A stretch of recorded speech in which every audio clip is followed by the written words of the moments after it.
ሚካያ ምን ማለት ነው? እንደ እግዚአብሔር ያለ ማን ነው ማለት ነው በዕብራይስጥ።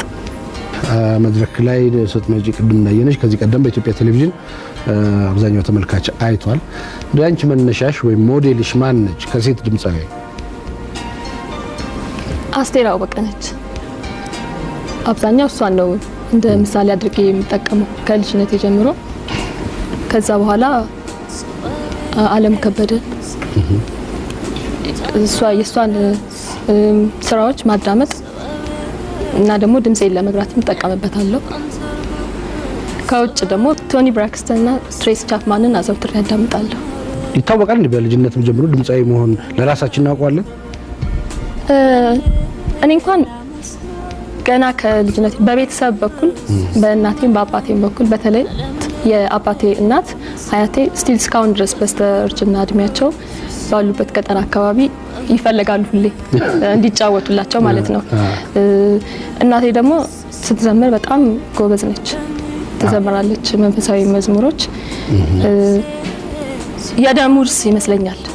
ከዛ በተጨማሪ ደግሞ ገና ከልጅነት ጀምሮ ትምህርት ቤት ውስጥ እንዘምራቸው የነበሩትን ዘፈኖችና መዝሙሮች ወደ ሰፈር ይዤ መጥቼ ሰፈር አካባቢ ከኔ ጋር ለማይማሩ ጓደኞቼ እንዲሁ ጫወትላቸዋለሁ። የቤተሰቦችሽ ድጋፍ ምን ያህል ነበር? ሙዚቃን ቤት ውስጥ ብጫወት ፈቃደኞች ናቸው፣ ምንም አይሉ። ወደ መድረክ ግን ይዤ ወጥቼ ህዝብ ፊት ራሴን በሙዚቃ ማስተዋወቁን አይፈልጉትም። ወደ መድረክ ይዤው እንደወጣና የህይወቴ ክፍል እንዲሆን አይፈልጉትም።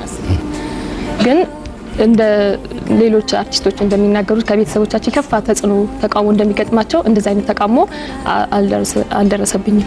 ከዛ ይልቅ እንደውም በገንዘብ አምጡ ስላቸው ገንዘብ ይሰጡኝ ነበር። ምን ያህል ልጆች ናቸው ያላችሁ? 5 ልጆች ነን። 5? ስንተኛ ልጅ ነሽ? እኔ የመጀመሪያ ልጅ ነኝ። ስለዚህ እንክብካቤ ያለሽ ማለት ነው። በጣም ብዙ እዳ አለብኝ። ብዙ እዳ አለብሽ። አዎ ትክክል ነው። ሌላው በትምህርትሽስ እስከምን ድረስ ሄደሻል?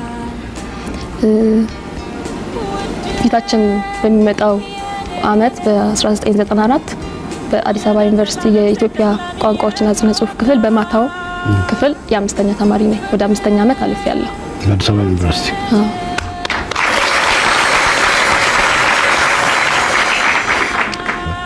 ለህዝብ አይቀርቡ እንጂ ተቀርጸው የተቀመጡ ስራዎች አሉሽ። ታሪኩን ስለ ካሴቱ አንቺ ታጫውሽ። በ1988 አካባቢ ነው ውጭ ያሉ ዘመዶቼ ይመጣሉ እና ካሴቱን ብታወጪ እኮ እኛ አንቺን ለመውሰድ በጣም ጥሩ አጋጣሚ ይሆንልና ስፖንሰር አድርገንሽ እንወስድሻለን ይሉኛል። አሁን ሀሳቤ ውጪ ለመውጣት ነው። በቃ በዛ ሰዓት ስራውን ለመጀመሪያ ያሰብኩት ውጪ ለመውጣት ነው። ውጪ ወጥተሽ ስራሽን በደንብ ለመስራት አይደለም። ሲጀመር ጀምሮ ያቺ ልጅ ነኝ እንግዲህ ማጓጓያ ሀሳብ ተደርጋ ነው የቀረበችው። ለምን አታወጪው ማለት ምክንያቱም ከዛ የቤተሰቦቼ ተጽዕኖ አለ። ያንን ተጽዕኖ ለማሸነፍ የጠቀመኝ ውጪ ወጣበታለሁ የሚለው ነው።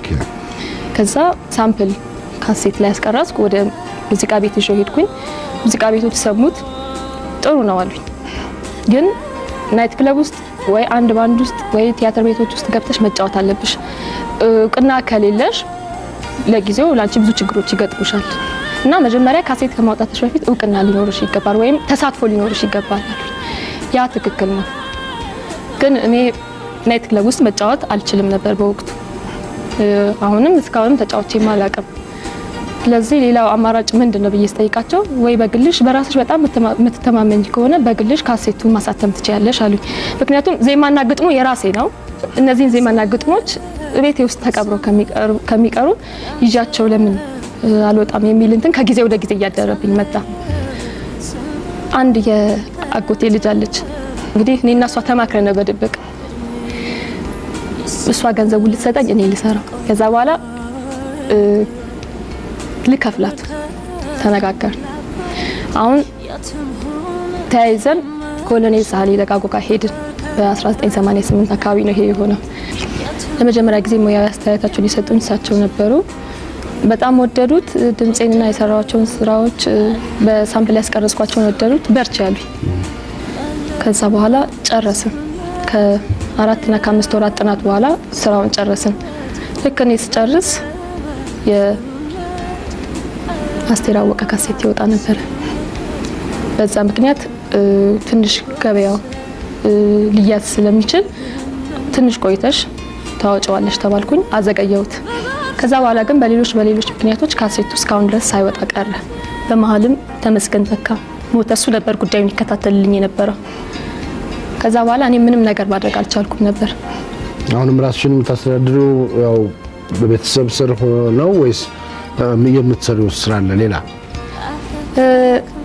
ሙገር ሲሚንቶ ፋብሪካ ውስጥ እሰራለሁ። የቢሮ ሰራተኛ ነኝ። ግን አትሊስት ማለት እችላለሁ በቤተሰቤ ነው የምተዳደረው ማለት ነው።